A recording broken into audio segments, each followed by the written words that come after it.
Hello everyone, welcome in our YouTube channel science academy. अब देख सकते हैं आज आए एक नया टॉपिक के साथ, that is concept of formality.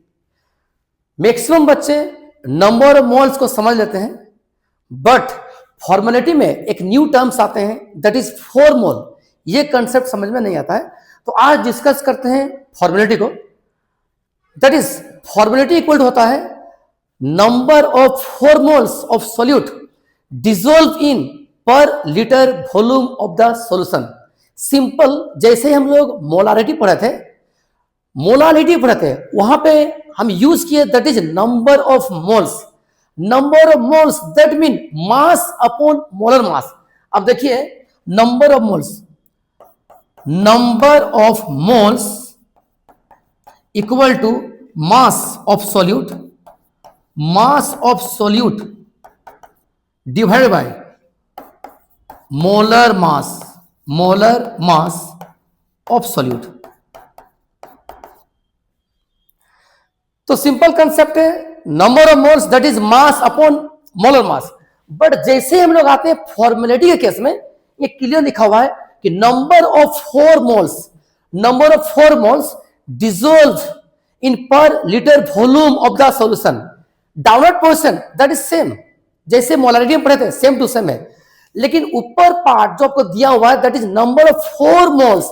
ये आपका न्यू कंसेप्ट है। तो बेटा हम लोग अगर नंबर ऑफ 4 मोल्स से कंसेप्ट को क्लियर कर लेते हैं तो हमारा फॉर्मेलिटी क्लियर, क्योंकि हम लोग जानते हैं number of moles that is mass upon molar mass. तो आप देख सकते हैं नंबर ऑफ 4 मोल्स। सबसे पहले हमें यह फील करना होगा कि moles versus 4 moles. Moles that mean mass upon molar मास। देखिए जैसे ही 4 मोल्स आता है आप देख सकते हैं मास अपॉन ऑब्जर्व्ड मोलर मास। तो अगर हम ऑब्जर्व्ड मोलर मास का कंसेप्ट को क्लियर कर लेते हैं तो बेटा फॉर्मेलिटी ऑटोमेटिक क्लियर हो जाएगा ना। तो सबसे पहले आते हैं एक सिंपल सा रिएक्शन दिखाते हैं, that is C6H5COOH, that is benzoic acid. हम लोग क्या करते हैं, इंस्टेड ऑफ पोलर सॉल्वेंट हम लोग यूज करते हैं non polar solvent, that is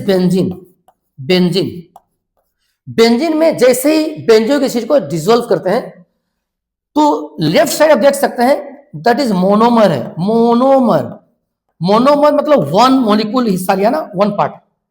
लेकिन जैसे ही non polar solvent that is benzene में इसको जैसे ही डिसॉल्व करते हैं हमें मिलता है dimer, that is C6H5COOH whole 2, that is dimer form of benzoic acid.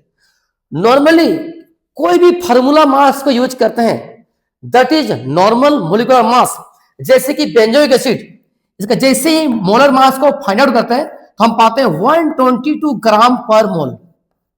But जैसे ही डाइमर फॉर्म आता है तो बेंजोइक एसिड का मास जस्ट ट्वाइस हो जाता है, 2 टाइम्स, दैट इज 244 ग्राम पर मोल। तो आप आते हैं बेटा ऑब्जर्व्ड मोलर मास में। आप देख सकते हैं, आप सोचते हो कि हम तो बेंजोइक एसिड यूज किए तो हमारे पास मोलर मास शुड भी होना चाहिए, दैट इज 122 ग्राम पर मोल। बट ये देखा गया, ये ऑब्जर्व किया गया, that is not a theoretical mass, ये ऑब्जर्व है बेटा। ऑब्जर्व होने के बाद ये डिटरमाइन किए कि हमारे पास जो मोलर मास था उसका ट्वाइस यूज होता है, दैट इज 244 ग्राम। तो ये 244 ग्राम को हम लोग कह सकते हैं that is observed molar mass. आप यहां देखिए, अगेन बैक आते हैं। अब देखिए नंबर ऑफ 4 मोल्स, तो number of 4 moles equal to mass upon observed molar mass. तो नंबर ऑफ 4 मोल्स को mass upon observed molar mass से फाइंड आउट करते हैं, और जैसे ही नंबर ऑफ 4 मोल्स को इस फार्मूला में सब्स्टिट्यूट करते हैं, बैठाते हैं, तो बेटा हमें मिलता है फॉर्मेलिटी। तो बड़ा ही सिंपल कंसेप्ट था। वंस मोर फिर से रिपीट करते हैं, what is formality? That is number of 4 moles of solute dissolve in per litre volume of the solution. तो यहां पर जो न्यू कंसेप्ट आता है that is number of 4 moles, वो कैसे निकालते हैं? That is mass upon observed molar mass. और ये था आपका फॉर्मेलिटी का कंसेप्ट। मैं होप रखता हूं ये वीडियो आपको समझ में आया होगा।